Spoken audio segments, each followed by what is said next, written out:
নমস্কার প্রিয় দর্শক বন্ধুরা, আমি আমার লোভনীয় রান্নাবান্না চ্যানেলে আপনাদের সকলকে স্বাগত জানাচ্ছি। আমি প্রীতি, আর আজকে আমি রান্না করছি এঁচোড়ের কোপ্তা। তো এঁচোড়ের কোপ্তা রান্না করতে কি কি লাগছে দেখে নিন। চলুন রান্নাটা শুরু করি।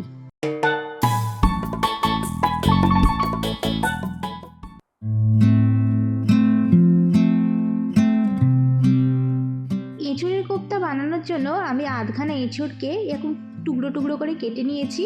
এবার এটাকে আমি হাফ টিস্পুন নুন আর হাফ টিস্পুন হলুদ দিয়ে সেদ্ধ করে নিয়েছি। আমি একটা বড় গোটা আলুকে সেদ্ধ করে নিয়েছি। এবার আমি এঁচোড়টাকে খুব ভালো করে মেখে নেব, আর এর সাথে আলু সেদ্ধটাও খুব ভালো করে মেখে নেব।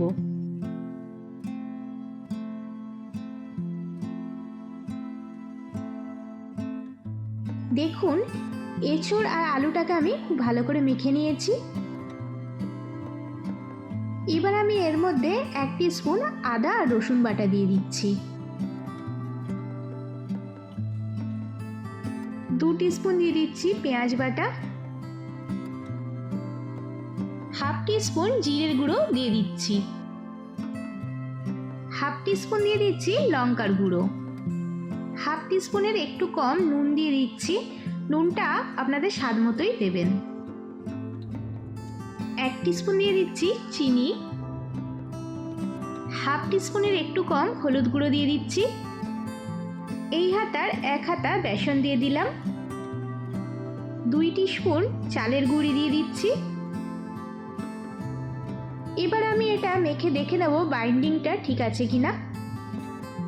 এবার এগুলোকে আমি ভালো করে মেখে নিচ্ছি। এবার আমি একবার দেখে নেব কোপ্তাগুলো ঠিকঠাক হচ্ছে কিনা। না, এটা ঠিক হচ্ছে না, এর মধ্যে আরেকটু বেসন লাগবে। এটার মধ্যে আমি আরও হাফ হাতা বেসন দিয়ে দিলাম, আর আরও 1 চামচ চালের গুঁড়ি দিয়ে দিচ্ছি। এবার আমি এগুলো দিয়ে ভালো করে এটা মেখে নেব।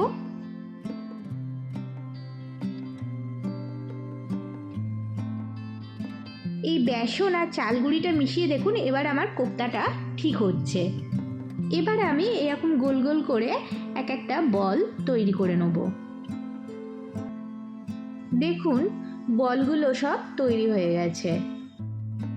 এবার আমি গ্যাসটা জ্বালিয়ে নেব। একটা কড়াই চাপিয়ে দিচ্ছি। কড়াইয়ে এঁচোড়ের কোপ্তাগুলো ভাজার জন্য আমি সাদা তেল দিয়ে দিচ্ছি। তেলটা গরম হয়ে গেছে। এবার এক একটা করে আমি কোপ্তাগুলো এই তেলের মধ্যে দিয়ে দিচ্ছি ভাজার জন্য।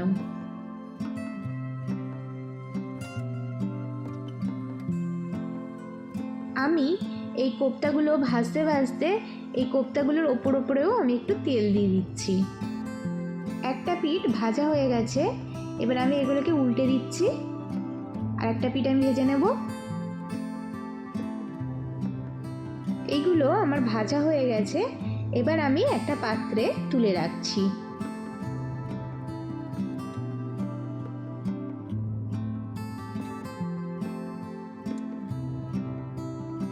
এইভাবেই আমি বাকি কোপ্তাগুলো ভেজে নেব।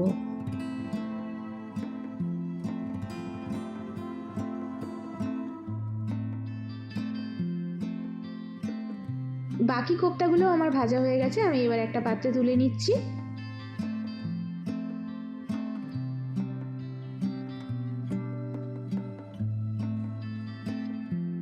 এবার আমি কড়াই থেকে একটু তেলটা কমিয়ে নিলাম। এবার আমি ওই কোপ্তা ভাজা তেলের মধ্যেই দিয়ে দিচ্ছি 2টো এলাচ, কয়েকটা লবঙ্গ আর একটা তেজপাতা,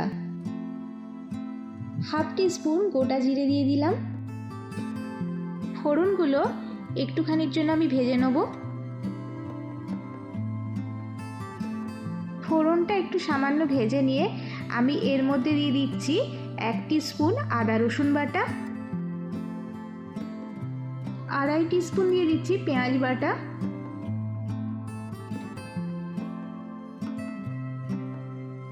এর মধ্যে হাফ টিস্পুন দিয়ে দিচ্ছি লঙ্কার গুঁড়ো, 1 টিস্পুন দিয়ে দিচ্ছি জিরের গুঁড়ো, হাফ টিস্পুন দিয়ে দিচ্ছি হলুদ গুঁড়ো, 1.5 টিস্পুন চিনি দিয়ে দিলাম, স্বাদ মতো নুন দিয়ে দিচ্ছি। এবার আমি মশলাটাকে কষে নেব। মশলাটা কষার জন্য আমি সামান্য একটু জল দিচ্ছি।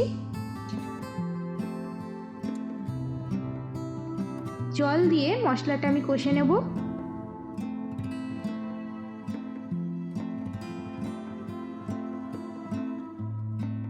আমি 50 গ্রাম দই ভালো করে ফেটিয়ে নিয়েছি।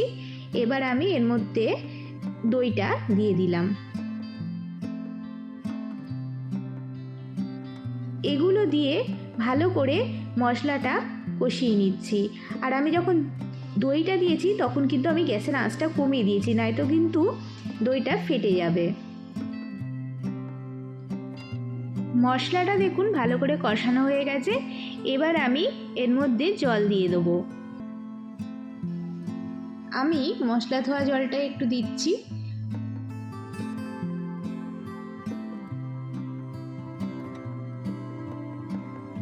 আরও একটু জল দিয়ে দিচ্ছি।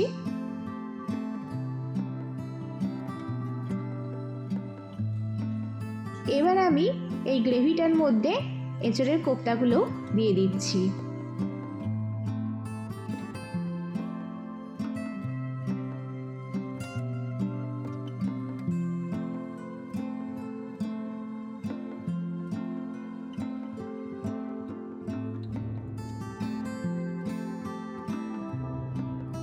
এর মধ্যে দিয়ে দিচ্ছি হাফ টিস্পুন গরম মশলা গুঁড়ো আর দিয়ে দিচ্ছি 2 টিস্পুন ঘি। এবার আমি ঘি আর গরম মশলাটা গ্রেভির সাথে ভালো করে মিশিয়ে নিচ্ছি। মেশানোর পর এটাকে আমি 2 মিনিট মতো ফুটিয়ে নেব।